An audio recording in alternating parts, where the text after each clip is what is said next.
वर्ष 2024 में होने वाले लोकसभा और विधानसभा चुनाव को लेकर के तमाम राजनीतिक दल अपने स्तर से तैयारियां शुरू कर दी है। बीजेपी के कहें तो बड़े नेताओं का दौरा भी झारखंड में शुरू हो चुका है। 2 बार गृह मंत्री खुद अमित शाह दौरा कर चुके हैं। राजमहल और चाईबासा को उन्होंने एक टारगेट दिया है कि ये दोनों सीट ही पिछले जो लोकसभा चुनाव हुए थे उसमें बीजेपी की झोले में नहीं आई थी। ये इस बार उस पर भी कब्जा करना चाहती है। लेकिन इस बीच कई खबरें आ रही है कि जो लोग बीजेपी का साथ छोड़ चुके थे, बड़े नेताओं, अगर हम नाम लें तो सरयू राय भी बीजेपी में फिर से आ सकते हैं। इससे क्या बीजेपी को मजबूती मिलेगी? इस वक्त हमारे साथ बातचीत के लिए मौजूद हैं प्रतुल सहदेव जी, बीजेपी प्रवक्ता। प्रतुल जी, मिशन 2024 की तैयारी में बीजेपी जुट चुका है। गृह मंत्री 2 बार खुद आ चुके हैं। क्या लगता है इस बार 14 के 14 सीट बीजेपी अपनी झोली में करना चाहती है? देखिए, पिछली बार भी हम लोगों ने 12 सीटें जीती थी। आजसू अलायंस में था, उसने 1 सीट जीती थी। और जो चाईबासा की सीट गीता कोड़ा जी ने जीती थी, वो बहुत ज़्यादा मार्जिन से नहीं जीती थी लोकसभा चुनाव के अगर आधार पर आप देखें तो। और वो मुझे लगता है व्यक्तिगत कोड़ा परिवार की जीत थी, उससे कांग्रेस या गठबंधन को कोई ज़्यादा लेना देना नहीं था। राजमहल की सीट हम जरूर हारे थे। तो पिछली बार भी हम 12 सीट जीते थे और 2 सीट पे हम हारे थे। इनके दिशम गुरु शिबू सोरेन जी, जिनके नाम पर झारखंड मुक्ति मोर्चा वोट मांगती है, वो चुनाव में हमारे एक साधारण कार्यकर्ता से धराशायी हो गए थे, सुनील सोरेन जी से। तो आप सोच सकते हैं कि पिछले चुनाव में भी हमारी क्या स्थिति थी। और इस बार तो हमारा लक्ष्य 14-0 का है, झारखंड से 14 सीट लेकर नरेंद्र मोदी जी के नेतृत्व में फिर से केंद्र में एक राष्ट्रवादी सरकार बने। इसके लिए प्रदेश भाजपा और राष्ट्रीय भाजपा का जो नेतृत्व का जो भी मार्गदर्शन आता है, प्रदेश भाजपा उसी के अनुसार कार्य कर रही है।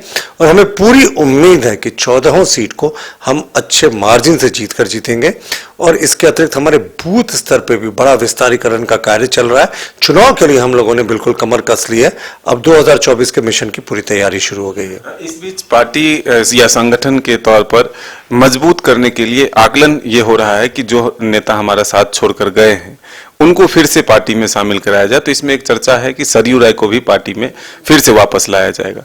क्या ये लगता है कि बीजेपी मजबूत होगी इससे? देखिए, आधिकारिक तौर पर मैंने ऐसी कोई चर्चा नहीं सुनी है और ऐसे निर्णय को केंद्रीय नेतृत्व, प्रदेश नेतृत्व के सलाह मशवरा करके लेता है। इस पर मेरी टिप्पणी करना उचित नहीं है। ये केंद्रीय नेतृत्व का फाइनल कॉल होता है और इसमें प्रदेश नेतृत्व की सहमति होती है। तो मुझे इस पर कुछ बोलने का हक नहीं। मेरा बूथ सबसे मजबूत है, ये अभियान भी चल रहा है। बीजेपी के जो प्रभारी हैं वो भी आए थे। कई बैठकें हो रही है। कितना सफल रहा है और कितना टारगेट पूरा हुआ है झारखंड में बूथ मजबूत करने का? देखिए, ये अभियान अब समाप्ति की ओर है। अब सारा डेटा का संकलन हो रहा है, उसके बाद ही हम आपको बता सकते हैं। और ये हमारा अभियान बहुत ही सक्सेसफुल है। जिस आतुरता से नए लोग हमारी पार्टी से जुड़े हैं, ये देखने लायक है। और जो हमारे सदस्यों की संख्या है जो पिछले बार थी, उसमें आपको मुझे लगता है बहुत चौंकाने वाले नए आंकड़े आएंगे। क्योंकि नरेंद्र मोदी जी के नेतृत्व में अब इस सरकार का 9 वर्ष का कार्यकाल पूरा होने वाला है। और ऐसे समय में देश में एक उत्साह है, एक राष्ट्रवादी सरकार है। और ज्यादा से ज्यादा लोग जो पहले राजनीति में रुचि नहीं भी लेते थे, अब वो वर्ग भी राजनीति में रुचि ले रहा है, हमारे दल से जुड़ रहा है।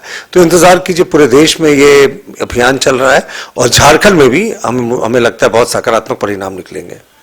हालांकि चुनाव से पहले कई दलों के नेताओं का दूसरे दल में जाने का सिलसिला जारी होता है। ऐसे ही सिलसिले अब झारखंड में शुरू हो चुके हैं। बीजेपी में हेमलाल मुर्मू शामिल हुए थे, 10 वर्षों तक लगभग रहे, लेकिन हाल के दिनों में उन्होंने फिर से जेएमएम का दामन थामा। इसी कड़ी में खबरें आ रही हैं कि जो बीजेपी छोड़कर निर्दलीय उम्मीदवार के तौर पर सरयू राय चुनाव जीते थे, फिर से एक बार वो बीजेपी में वापस हो सकते हैं। हालांकि प्रतुल सहदेव जी ने स्पष्ट तौर पर संकेत नहीं दी, लेकिन जो जानकारी है इसके हिसाब से ये उम्मीद की जा रही है कि सरयू राय बीजेपी में शामिल हो सकते हैं। अपने सहयोगी विकास के साथ Madan Singh, News Bioscope. Welcome to Chacha Mama दंगल। हास्य अदाकार संजय मिश्रा से गुजारिश है कि वह अखाड़े में कूदे और फुलटूस को ट्रॉफी से नवाजे। लगता है समाधि ले ली। अरे बुला रहे हैं। अरे बोल रहे हैं कि बुला लो। टॉप टेक सीमेंट, जो जोड़े तो छोड़े नहीं, मजबूती ही हमारी पहचान। चार धामों में से एक रामेश्वर धाम सहित तिरुपति बालाजी, कन्याकुमारी, मदुरई, मां मीनाक्षी देवी और श्री मल्लिकार्जुन ज्योतिर्लिंग का झारखंड में सबसे कम दर पर सब परिवार दर्शन लाभ का अनुपम अवसर। संपर्क करें मां कामाख्या धार्मिक रेल यात्रा, केसरी नर्सिंग होम, पहला तल्ला, पिस्का मोड़, रांची।